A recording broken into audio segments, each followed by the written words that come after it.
Oi, gente, bom dia, boa tarde, boa noite, né? Estamos aqui começando o ano letivo, né? Começando não, vocês já começaram, mas é a primeira vez que a gente se encontra, né? Mesmo que nessa modalidade gravada.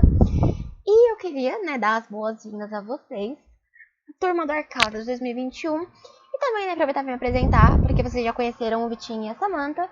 E a Joana também, mas a Joana é a plantonista perfeita. Não, dos professores somos eu, Vitinho e a Samantha. Então, muito prazer, né? Eu sou a Carol. Aí vamos dar aquele momentinho de descontração, momentinho onde vocês prepararem o marca-texto, preparar o lápis, a caneta, preparar o universo, né? Pra tudo ficar tranquilo, digamos assim. Eu sou a Carol, Caroline. Eu tenho 20 anos, eu sou estudante de farmácia. Eu tô no segundo ano agora, farmácia na USP mesmo. Eu fiz biologia por 2 anos na USP. E eu fui aluna da Arcadas em 2017, né? Fui da turma de 2017. Enfim, experiência perfeita. Espero que vocês aproveitem tanto quanto eu aproveitei. Miei aula. Não estudei? Muitas vezes estudei, mas valeu a pena, foi uma experiência muito legal, assim, me arrependo de não ter aproveitado mais, né, porque o Arcadas, ele fornece um suporte muito grande pra gente, em todos os sentidos, né. E hoje, meus queridíssimos, hoje a gente vai falar de classificação dos seres vivos, né, a parte 2, vocês já tiveram a parte 1 com a Samantha, hoje a parte 2 é comigo, mas antes, calma aí, que deu uma travada aqui, né, porque chora a tecnologia, falha. Mas antes, gente, inclusive, só um comentário lúdico, não, um comentário avulso da capa, que o que? Eu mostrei pro meu amigo, ele falou assim, nossa, que legal, parece que o peixe vai comer a orelha do bicho. Não vai, meus amores, não vai. Essa capa, ela tem uma representação de uma coisa que faz parte da nossa vida, que é o que? A fofoca. Gostamos de fofocar. Eu gosto de fofocar. Eu faço fofocas éticas, claro. Mas gosto de fofocar. Então, essa capa é pra representar, assim, pra gente ficar um pouco mais juntinho, porque eu sei que você também gosta de fofocar tanto quanto eu, bem? Então, seguimos aqui. Calma aí, deixa eu tentar passar, mas não tá passando. Por que chora? Tecnologia falha, extremamente falha. Ai, gente, não sei. Passou. Então, hoje a gente não vai ter uma aula da nossa frente, né, propriamente dita, né, porque eu sou professora da frente de Biologia 2, né, mas hoje a gente não vai ter uma aula da frente de Biologia 2, a gente vai ter uma aula da semana base, né, a última aula de Biologia da semana base, se eu não me engano. Mas aí, em Biologia 2, o que a gente vai trabalhar durante o ano? A gente vai trabalhar a parte de microbiologia, né, que bactérias, bacterioses, vírus, virose, essa parte de algas e fungos, que está ali numa transição entre a microbiologia e a macrobiologia. E a gente vai trabalhar tópicos, assim, tópicos grandes no sentido de que trabalharemos toda a fisiologia humana e também a gente vai trabalhar a ecologia. Bem, estamos, né, preparados para muita digestão, para muita resposta imunológica, tá bom? Ah, tá. Agora passou na certa, olha só. O que a gente vai trabalhar hoje, então? Hoje a gente vai trabalhar a parte de nomenclatura científica versus nomenclatura popular, como é feita a nomenclatura científica, e a gente vai, né, entender mais ou menos o que é o cladograma. Aí a gente tem aqui alguns nomes, Felis catus, Citrus reticulata, Canis familiares, Cucumis melos, Cucumis sativos, Citrulus lanatus. Tá, beleza, né? Ok, guardamos os nomes. Aí, esses nomes, eles correspondem, respectivamente, ao gato, a mexerico, cão, melão, pepino e melancia. Aí, pensa comigo, né? Você vai no mercado e fala, ai, nossa, eu vou ao mercado comprar Citrus reticulata. Não vai. Ai, vou à feira comprar Cucumis melo. Não vai também, entendeu? Por quê? Porque... Cadê? Não passou, gente, passou. Porque esses nomes, né, Felis catus, Citrus reticulata, Canis familiares, enfim, eles são nomes científicos, né, como vocês viram com a Samantha na aula passada, são nomes que eles servem para universalizar. Então, se você está aqui no Brasil, você é da Medvet, aí você estuda ali o comportamento de felino e tudo mais. O felino, ele vai ser Felis catus aqui. Aí vamos supor que você ganhou uma bolsa para fazer uma pesquisa sanduíche e aí você foi lá para França. Tá, França, gato, Le Chat. Aqui no Brasil, gato, mas os dois são feliscatos. Então, se você falar para um pesquisador de lá, ou se você buscar na base francesa de artigos, enfim, você vai achar feliscatos do mesmo jeito, entendeu? Então, é uma questão de padronizar, tá? E o nome popular, por outro lado, ele vem muito de uma cultura local, né? Acho que o exemplo da mexerica foi tratado na primeira parte da aula. Mexerica pode ser mimosa, pode ser poncã, pode ser bergamota? Bergamota, pode ser tangerina. Eu chamo de mexerica, pois paulistana. Mas tem gente que chama dos mais diversos nomes e tudo bem, isso corresponde à realidade deles, à realidade regional deles, bem? E aí, gente, vamos fazer aqui uma relembrada, né? Vamos dar uma relembrada. O que é reficofage? Reficofage, ele é um mnemônico pra gente lembrar de reino, filo, classe, ordem, família, gênero, espécie, né? Que são os níveis de organização, alguns níveis de organização, que são essas são as categorias taxonômicas, né? O reino, ela é a mais abrangente, então ela pega, tipo, tudo, praticamente tudo que tem uma similaridade em termos de característica, né? Tanto que plantas e animais, eles não estão agrupados no mesmo reino. Mas assim, gente, momentos da reclamação, porque sempre tem, porque eu gosto de reclamar. Além de ser fofoqueira, eu reclamo, tudo bem? São características intrínsecas ao meu ser, tudo bem? Mas assim, desculpa, gente, eu falo muito tudo bem. Eu vou melhorar, eu vou parar, na verdade. Foram só 6 minutos de tudo bem. Mas então, o que acontece? Em biologia, a gente estuda muito essa parte de taxonomia, de sistemática. E aí, no primeiro ano de biologia, eles chegam pra gente e falam assim: oi, Mo, esquece tudo que você aprendeu. Risos. Por quê? Porque essa classificação de reino é uma classificação que a gente não usa mais. A gente não usa mais porque é uma classificação ultrapassada. A gente usa, na verdade, aquela classificação do uso de 3 domínios, né? Arqueia, bactéria e eucária. Tem um ranço de reino? Tem um ranço de reino. O problema do reino, dessa questão da taxonomia, né, de não estar mais usando reino, é que seria muito difícil mudar toda a bibliografia. Então, mudar todo o livro didático, mudar todo o artigo para assumir essa classificação de reinos e usar os domínios. Então, fica assim, né, infelizmente. Felizmente. Mas, assim... E tem uma outra questão, dentro da biologia mesmo, é que, por exemplo, os zoólogos, eles não querem aceitar que animalia não é um reino, né? Animalia é um pedacinho pequenininho ali de opstoconte que tá dentro de eucária, assim, é um pedacinho pequeno de eucária, realmente, tá? Mas, enfim, né? Por que choras? E aí aqui a gente tem, né, uma maneira de avaliar como isso vai mudando de espécie para espécie, de gênero para gênero. O que acontece? Aqui a gente tem o homem, a barata e o milho, né? Então a gente tem, eles estão agrupados em lugares diferentes. O milho, ele é planta, então ele está no reino plante, né? Também chamado de reino metáfita. O homem e a barata, como são bicho, estão agrupados no reino metazoa ou reino animalia, tá? E aí aqui, mesmo o homem e a barata, eles sendo pertencentes à metazoa, eles têm características diferentes, né? Características morfológicas, fisiológicas diferentes, que permitem que eles sejam agrupados em filos diferentes. Então aqui a gente tem o filo Chordata, né? Que é o filo dos animais que eles têm uma notocorda e tudo mais, lá. O filo dos vertebrados, digamos assim. E a barata, por outro lado, ela é do filo Arthropodes, né? O filo Arthrópoda, que é um filo que corresponde aos animais que têm apêndices articulados, né? Que tem bracinho, não bracinho, porque ele não tem bracinho. Mas bracinhos e perninhas articulados, tá? E aí eles já se diferenciam novamente, né? Dentro de classes, ordens, famílias e tudo mais. O que vai pegar pra gente nessa aula é o gênero e a espécie. Guardem o gênero aqui, por exemplo, o gênero é Homo, a espécie Homo sapiens. Aqui o gênero é Periplaneta, espécie Periplaneta americana. O gênero aqui do milho, né? O milho, ele tá nas traqueófitas. Por quê? Porque o milho, ele é uma angiosperma. E além de ser uma angiosperma, essa questão de ser traqueófita significa que ele tem vasos condutores, né? Ele consegue conduzir a seiva. Quem não é traqueófita?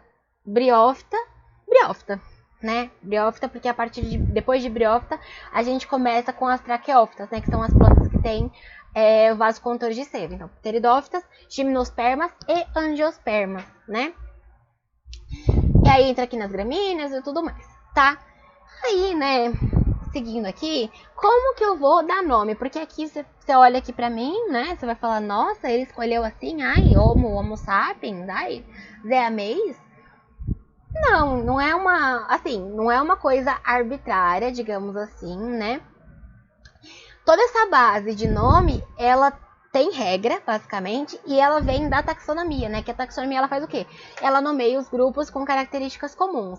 Claro, no começo, foi um pouco arbitrário, né? Por parte dos taxonomistas, né? Eu olhava assim o bicho e falava, eu vou chamar você assim, né? Vou chamar você assim, quero chamar você assim.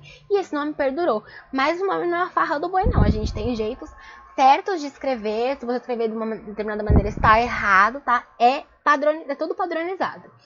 E aí, novamente, por que eu vou usar uma nomenclatura binomial, como a nomenclatura binomial do Linneu? Para que você tenha padronização, né? Já dei o exemplo do gato, agora é o exemplo da Drosophila. Da Drosophila melanogaster. A Drosophila melanogaster é aquela falsa mosca da fruta. É aquela mosca da banana. Sabe quando você deixa a banana na fruteira há muito tempo? Aí começa a juntar uma mosquinha chata, e você fica batendo assim a mão e você fala, sai, inferno. Então, ela é a Drosophila melanogaster, ela é um modelo para genética, inclusive, porque ela se reproduz muito rápido, você consegue observar bastantes mutações e ela tem um número pequeno de cromossomos. Então, é muito fácil você avaliar quais foram as modificações genéticas que aconteceram, fora que o genoma dela é todo conhecido, né? Ainda mais por ser menor. E aí, como que eu vou nomear esses animais? Eu sei que o nome científico do gato é Felis catus, né? Seja no Brasil, seja na França, seja na China. Mas como que eu vou escrever esse nome Felis catus? É só escrever no papel Felis catus? Não, né? Primeiro, vamos conhecer esse nome científico, né? O nome científico, ele é dividido em duas partes. O nome, propriamente dito, que ele é referente ao gênero, e o epíteto específico. O epíteto específico, ele é uma característica própria da espécie. A gente não vai repetir epítetos específicos para falar do mesmo animal. Por exemplo, a gente tem, sei lá, deixa eu pensar. Aqui, por exemplo. Enfim. Aqui, ó, Homo é o nome, que é o gênero no caso, e Sapiens, epíteto específico. Pode ser Homo neanderthalensis, eu acho, Homo habilis, entendeu? Essa questão de habilis, Sapiens, enfim, são espécies dentro de um mesmo gênero. Então, o gênero é uma sopa. O que tem na sopa? Na sopa tem escarola, tem catalônia, tem batata, entendeu? Então, a espécie são os constituintes da sopa, né? E lembrando que espécie é toda a unidade dos indivíduos que são capazes de se relacionar e se reproduzir, né? Lembrando que Homo sapiens se relacionam com Homo sapiens e geram outros Homo sapiens, tá? E aí, é a farra do boi, gente? Não é a farra do boi. Nome científico não é terra de ninguém. A gente tem regras aqui pra gente seguir. Primeiro de tudo, que não chega nem a ser uma regra, né? Na verdade, é uma regra para nomes novos. Mas, assim, para nós já é uma convenção, uma coisa totalmente aceita. Que o nome científico, ele é escrito em latim. Então, ele precisa ser latinizado. Então, Felis catus, Homo sapiens, Periplaneta americana, entendeu? Então, ele é sempre latinizado, tá? E outra, ele sempre deve ser composto por, no mínimo, 2 nomes, que é o gênero e o epíteto específico. Então, você pode falar Drosophila melanogaster. Enfim, Drosophila é o gênero, epíteto específico, melanogaster. Então, isso forma um nome científico. Tem situações que você só quer falar do gênero, né? Então, você coloca gênero, SP, separado, gênero SP, ponto, separado. Então você está falando, espécies do gênero Drosophila SP, ponto. Aí tudo bem, mas a questão é, de uma maneira geral, sempre vai ter 2 nomes, nunca vai ser uma coisa só. Você não pode falar só Drosophila se você estiver falando do nome científico, né? Se sua intenção for falar do nome científico. Outra regra, a primeira letra do epíteto específico, né? Aqui o epíteto específico é sempre minúscula, né? Se você escreveu com letra maiúscula, está errado. E a primeira letra do gênero, né? Do nome, ela é sempre, sempre, sempre maiúscula, tá? É regra. Se vocês escreverem minúscula, tudo minúsculo, tá errado. Escrever tudo maiúsculo, tá errado. Escrever o epíteto específico, maiúsculo, e o gênero minúsculo, tá errado também. Então tem que ser o gênero com o gênero com a letra maiúscula, a primeira letra maiúscula, e o epíteto específico, a primeira letra minúscula, bem? O que mais que tem de regra? Digitalmente, né, se você for digitar no computador, bem barbezinho todo, você pode escrever em negrito, itálico ou sublinhado, tranquilamente. Mas aí você pensa, eu quero escrever um nome científico à mão. Vamos supor que eu tô na escola, tô fazendo até minha anotação do cursinho agora. Fazendo a minha anotação. Aí, beleza. Tá, como é que eu vou escrever? Aí você vai escrever em itálico? Não vai. Você vai escrever tudo torto? Não vai, porque vai dar errado. Logicamente. Então você vai fazer o quê? Sempre que você for escrever o nome científico à mão, você sublinha. Você faz um sublinhadinho para você deixar ali claro que é o nome científico que você está seguindo as regras de nomenclatura.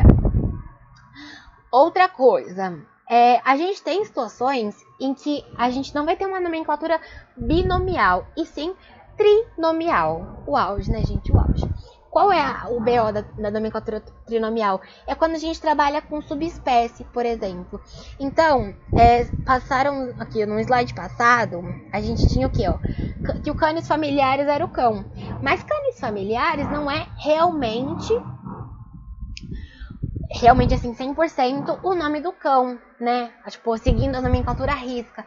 Na verdade, o nome do cão, ele tem uma nomenclatura trinomial, que ele é o Canis lupus familiaris. Familiaris, ele é uma subespécie de Canis lupus, né? Então pensa, a gente tinha que a espécie era a menor coisa que a gente tinha, né? Calma.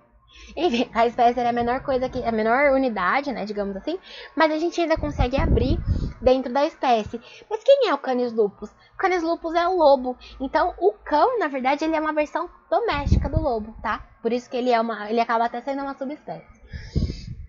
Outra coisa, seguimores. Se o nome do autor for utilizado, ele deve ser colocado seguido do nome da espécie, isso sem usar nenhuma pontuação, e o ano de registro. Então aqui, por exemplo, Apis mellifera linnaeus, 1758. Então se você quiser referenciar quem falou aquilo, o argumento de autoridade é diferente. Se você quiser referenciar quem deu aquele nome para a espécie, você faz isso. Então você coloca o nome, que é o gênero, epíteto específico, nome de quem descobriu, de quem nomeou, tamo bem, vírgula, o ano que ocorreu essa nomeação, tá? Ocorreu esse registro, no caso. E aí, gente, vamos aqui fazer um exercício aqui pra gente ficar, né? Pra gente dar uma aquecida, né, na nossa aula. O exercício da Faculdade Carlos Chagas. Diferentes ações para a conservação da biodiversidade têm sido propostas. A revista Ciência no Zoo, número 9, informativo da Fundação Parque Zoológico de São Paulo, aponta um projeto de conservação de preguiças, pois algumas espécies podem estar ameaçadas na Mata Atlântica por fragmentação do seu habitat e, consequentemente, diminuição da variabilidade genética. Sim, tudo bem. Consequente, não consequentemente. Segundo a reportagem, existem projetos de conservação in situ, na natureza, em reservas biológicas na Bahia e pelo menos um centro de recuperação de animais doentes, desnutridos ou enfraquecidos da espécie preguiça de coleira, na região cacaueira daquele estado. De acordo com as regras de nomenclatura científica, a grafia correta do nome da espécie-alvo desse projeto de conservação e a categoria taxonômica do primeiro termo são... O que acontece? Esse é um texto, assim, ele é muito comum, mesmo não sendo Enem, não sendo FUVEST, ele é muito comum, o estilo dele é muito comum. Então ele te dá um textão, é nem que gosta bastante, ele dá um textão, e no final ele pergunta uma coisa que não tem nada a ver com o texto, né? Não tem nada a ver com o texto, tanto que a gente olha as alternativas, elas não têm a ver com conservação, elas não têm a ver com, sei lá, ele poderia perguntar quais são as razões, porque é importante conservar, né? Fato, não sei, enfim. Poderia ser uma questão aberta, uma questão de segunda fase, perguntando qual é a importância da conservação. X, assim, né? Mas não. Então, uma dica que eu dou pra vocês, assim, começando agora, porque eu gosto disso, né? Deixa eu falar um pouquinho. É sempre bom você ler primeiro o comando final da questão. Então, ele quer saber qual é a grafia correta do nome da espécie do projeto e a categoria taxonômica do primeiro termo. né? E é só isso, assim, mas claro, você precisa ler a questão, mas em situações que você tá ali com o tempo corrido, você vê que o texto não tem nada a ver com a questão, com o que você precisa responder, dá uma passada rápida e já passa para as questões, para as alternativas, tudo bem? Uma coisa que a gente deve ressaltar desde já, categoria taxonômica do primeiro termo. Quando a gente fala de nome científico, a categoria taxonômica do primeiro termo sempre vai ser o gênero, tá? Porque o nome científico ele é composto pelo gênero e pela espécie, tá? Então aqui a gente já pode riscar a B, a D e a E. Então a gente fica entre A e C. Mas aqui a gente já descarta A, por quê? Porque a gente está vendo aqui que o epíteto específico, né, o gênero Torquatus, ele está em letra maiúscula. A primeira letra dela, a primeira letra da espécie foi escrita com maiúscula e não pode, né? Então a gente sabe que a alternativa certa é a C. Certo? Tudo certo por aqui, por enquanto. 20 minutos de aula, pausa, toma uma água, respira e vamos para mais um pouco, né? Agora uma questão da Unicamp, né? De acordo com o sistema binomial de nomenclatura estabelecido por Linneu, o nome científico Felis catus aplica-se a todos os gatos domésticos, como angorás, siameses, persas, abissínios e malhados. O gato selvagem, Felis silvestris, o lince, Felis lynx e o puma ou sussuarana, Felis concolor, são espécies relacionadas ao gato, tá? A que gênero pertencem todos os animais mencionados? Lembrando, a gente pega o nome científico, onde está o gênero? O gênero é a primeira palavra do nome científico. Sempre. Então, os gatos, eles pertencem ao gênero Felis, tá? E aí uma pergunta que vocês podem ter se feito, enquanto eu li o enunciado, nossa, porque Felis silvestres, Felis lynx, Felis concolor, sendo que são animais diferentes, né? Fora os gatos, que eles têm uma variedade enorme, né? A gente tem uma lista imensa de raças de gatos, digamos assim. Mas tudo tem o mesmo nome, Felis catus? Sim, tudo tem o mesmo nome, mas por que eles são designados por um mesmo nome científico? Porque a carga genética deles, né, o código genético deles é o mesmo, né? O que vai mudar no angorá, no siamês, no persa, é a manifestação fenotípica, como que aquele código é lido, mas aquele código, de uma maneira geral, ele é o mesmo, tá? Então, eles não têm diferenças genéticas. Então, aí aqui, né, uma outra diquinha que eu gosto de pontuar é o quê? Quando vocês estiverem escrevendo questões, eu quero treinar a minha escrita, eu acho que treinar a escrita, a gente geralmente treina a escrita lá no finalzinho do ano, né?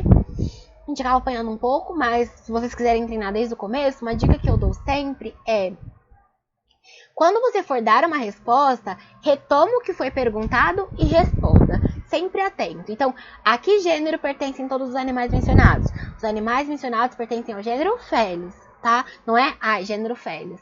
O examinador não vai te dar errado nessa questão, se você colocar gênero Felis. Mas a questão é que a resposta ela fica mais completa e mais bem vista. E você pode até ganhar um pouco mais de pontos se a resposta estiver meio certa, se ela estiver bem escrita, tá? Mesma coisa na B, tudo bem? Então a resposta ela fica bem estruturada, tá? Fica uma coisa boa de ler. E aí aqui, né, a gente entra numa situação, né, que você vai olhar, nossa, o gato doméstico, o leão, o urso, o ornitorrinco, eles têm parentesco, né? Como que a gente retrata esse parentesco? A gente vai retratar o parentesco... Calma, vamos voltar, vamos aqui, depois eu volto. O parentesco a gente retrata com uma coisa que a gente chama de cladograma. O que é o cladograma? O cladograma... voltando aqui rapidinho, só antes de falar do parentesco. Aqui, ó, Felis silvestris, Felis lynx, Felis concolor, por exemplo, Felis catus. Eles estão dentro de um mesmo gênero, mas eles têm as suas proximidades, digamos assim. Então, mesmo sendo do mesmo gênero, um é mais próximo do outro. Não sei dizer com precisão, mas vamos supor. O lynx ele é mais próximo do silvestris do que é do concolor. O concolor é mais próximo do lynx do que é do catus, entendeu? Mas todos eles são parentes, digamos assim. E aí, o que acontece? Como que a gente representa, né? A gente representa através de por meio de um diagrama que se chama cladograma? Esse cladograma, ele representa, né, as relações evolutivas e de parentesco entre organismos diferentes. Então, por exemplo, A e B são parentes, A, B e C são parentes, só que A e B são parentes mais próximos do que o C é com A, por exemplo, né? Entendeu? Do que C é com B. Então, A e B tem um vínculo mais forte, digamos assim. Porque eles têm uma outra característica que sustenta essa organização, tá? E aí aqui, esse parentesco, ele tem para diversas coisas. Aqui o gato. O gato, ele é mais próximo do leão do que do ornitorrinco. Mas todos eles são parentes do ornitorrinco, digamos assim, né? Então, aqui, por exemplo, só um exemplo pra gente já passar, porque para não ficar tão longa essa aula. O ornitorrinco, ele tem cabelo, glândulas mamárias, não sei, ovo, sei lá, não sei. I don't speak English, gente, I'm sorry. Esqueci de procurar a tradução antes de começar o negócio. Aí, passando aqui, o que é, inclusive, o que são esses risquinhos? Esses risquinhos, eles são novidades evolutivas. Então, isso aqui é um cladograma, existia um ancestral. Esse ancestral, ele tinha ali uma característica X, por exemplo, ele tinha cabelo e glândulas mamárias, e todos os descendentes dele têm cabelos e glândulas mamárias. Só que aí, passando do ornitorrinco, a gente adquiriu uma outra habilidade evolutiva. E aí, depois, o ornitorrinco, ele não tem placenta. E essa aqui é uma novidade evolutiva que veio depois dele. Então, todos os posteriores a ele, eles têm placenta. O urso, o leão, o gato doméstico. Mas a questão não é que o ornitorrinco ele é o menos evoluído, aí o urso veio do ornitorrinco, que ele vai depois o leão veio do urso. Não é assim. Existe uma linha, né, com vários organismos e todos eles evoluem de maneiras diferentes, de acordo com o seu código genético, com o ambiente que ele vive, com as necessidades fisiológicas dele, mas isso não significa que o leão ele é mais evoluído que o ornitorrinco. Não é isso. O cladograma ele mostra que existe um parentesco entre o ornitorrinco e o leão, tá? E esse parentesco, e mesmo dentro desse parentesco, existem divergências, existem diferenças, na verdade, de características. Mas o leão é evoluído à sua maneira e o ornitorrinco é evoluído à sua maneira, bem? São apenas seres diferentes. Não é porque o gato tem a habilidade de ronronar que ele é mais evoluído que o leão. É só uma habilidade diferente que o gato evoluiu à maneira dele, tá? Mesma coisa acontece para os vertebrados, né? Então a gente tem aqui dentro dos primatas, a gente tem um parentesco com os coelhos. Aí o crocodilo, ele é ali parça, né? Evolutivamente dos dinossauros dinossauros e pássaros. Aí aqui tem os tubarões, a gente vai observando a evolução conforme vai avançando no clado. Evolução não, a aquisição de novas características conforme vai avançando no clado. E aqui a gente tem um clado só dos vertebrados. Então, todos eles, sem exceção, têm vértebras, tá? Então, é importante a gente avaliar isso, né? Que todos eles são vertebrados. Então, esse aqui é o clado dos vertebrados, tá? Não significa que os dinossauros e pássaros são mais evoluídos que os anfíbios. É a mesma coisa do outro cladograma. Não é que eles são mais evoluídos, é que eles evoluíram, eles se diferenciaram à sua maneira, baseado com os seus hábitos de vida, com a sua fisiologia e com as suas necessidades ambientais, digamos assim, tá? Isso aqui vocês vão ver com calma com o Vitinho. E uma outra coisa, que uma frase icônica da biologia é que nada em biologia faz sentido a não ser a luz da evolução. Tudo que a gente estuda em biologia, a gente pensa num aspecto evolutivo. Então, eu tinha um ancestral, e esse ancestral, ele deu origem a diferentes descendentes, e esses descendentes adquiriram características ao longo do tempo, tá? Então, é importante a gente avaliar como ocorre a evolução, tá? Já passamos de cladograma, e aí vamos fazer uma questãozinha, né, pra gente dar uma exercitada no cladograma. Observe essa representação de parte de uma árvore evolutiva. Então, a gente tem a enguia, teve uma característica nova, tritão, uma característica nova, lagarto, uma característica nova, a cobra. Então, a cobra, ela tem características que o lagarto, o tritão e a enguia não tem. O lagarto ele tem características que o tritão e a enguia não tem, entendeu? É nesse sentido. Mas, novamente, não significa que ele seja mais evoluído. Ele não é mais evoluído. É que no tempo ali evolutivo, ele adquiriu características diferentes, características que puderam colocar ele mais próximo da cobra, por exemplo, né, em termos de parentesco. Com base nessa representação, é incorreto afirmar que a enguia, o tritão, o lagarto e a cobra possuem um ancestral comum. Sim, é isso que a gente fala. Não, é isso que mostra o cladograma. Existia um ancestral comum aqui, com alguma característica que permitiu agrupar a enguia, o tritão, o lagarto e a cobra. Então, essa afirmativa está certa. B. A especiação dos lagartos foi anterior à do tritão. Então, ele está falando que o lagarto virou uma espécie, né, digamos assim, antes do tritão. Se ele tivesse virado uma espécie, né, se ele tivesse sofrido essa especiação antes antes do tritão, ele estaria no lugar do tritão. E o tritão estaria aqui, no lugar do lagarto.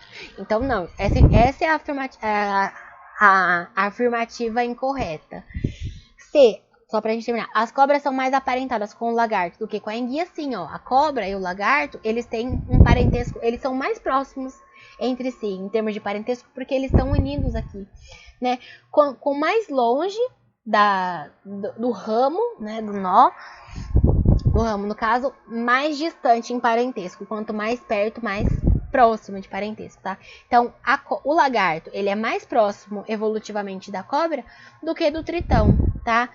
E do que é a enguia. Então, a cobra, ela tem ali a sua semelhança evolutiva com o nosso queridinho lagarto. D. Parentes distantes nessa árvore podem apresentar semelhanças fenotípicas. O que é o fenótipo, né? Pra gente dar... Vocês vão ver isso em genética ainda, né? Essa é a primeira aula. Uma das primeiras aulas. Mas o que é o fenótipo? O fenótipo é como a coisa é mostrada. Por exemplo, eu tenho ali o meu dado genético. Eu tenho o genótipo e o fenótipo. O genótipo é tipo um código, assim, vai, azão, azinho. Esse é o genótipo.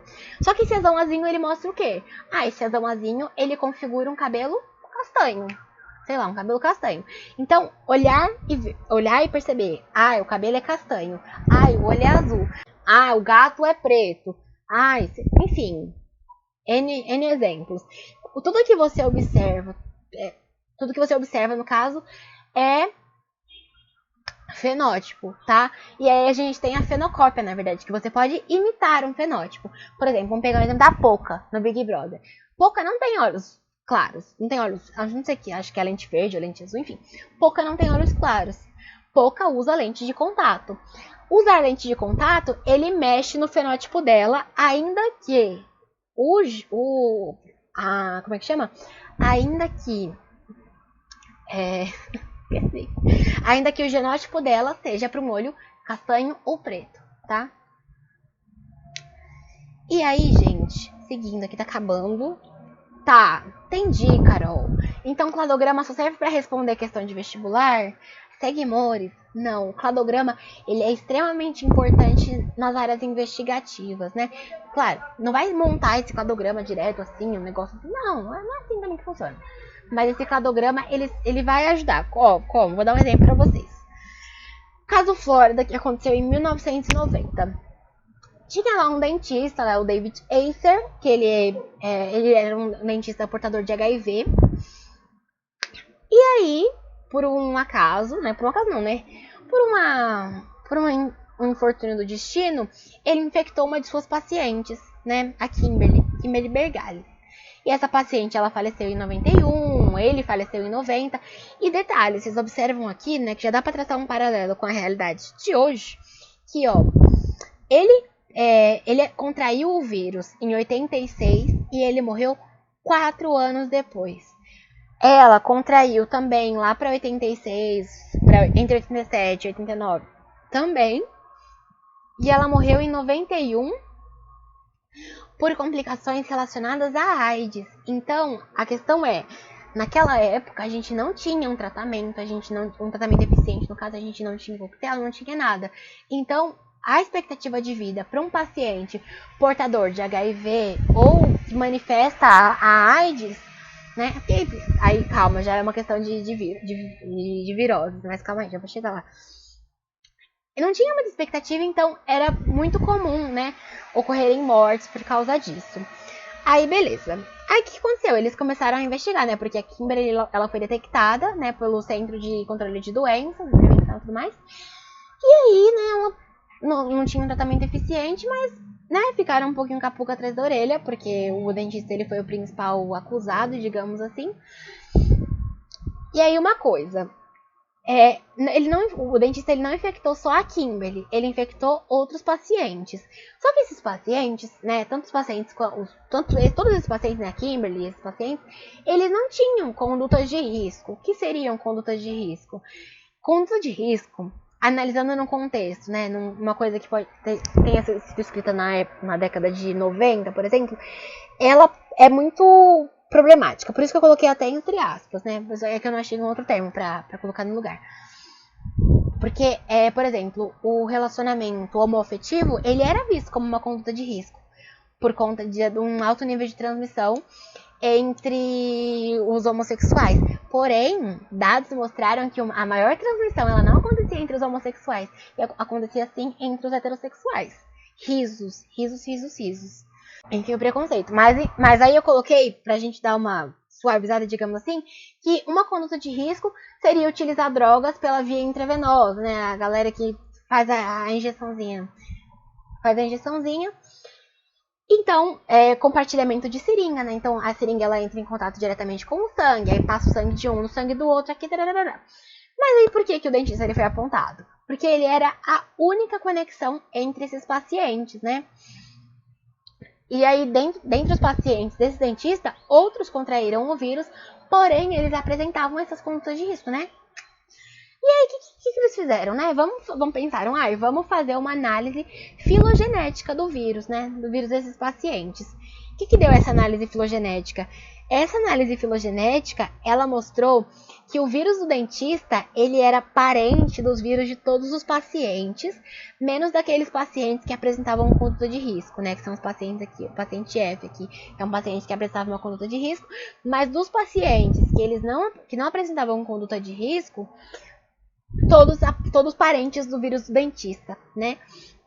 E esse foi o primeiro caso notificado de transmissão clínica. Então, detalhe, a Kimberly, ela foi extrair 2 molares. E voltou com o vírus HIV.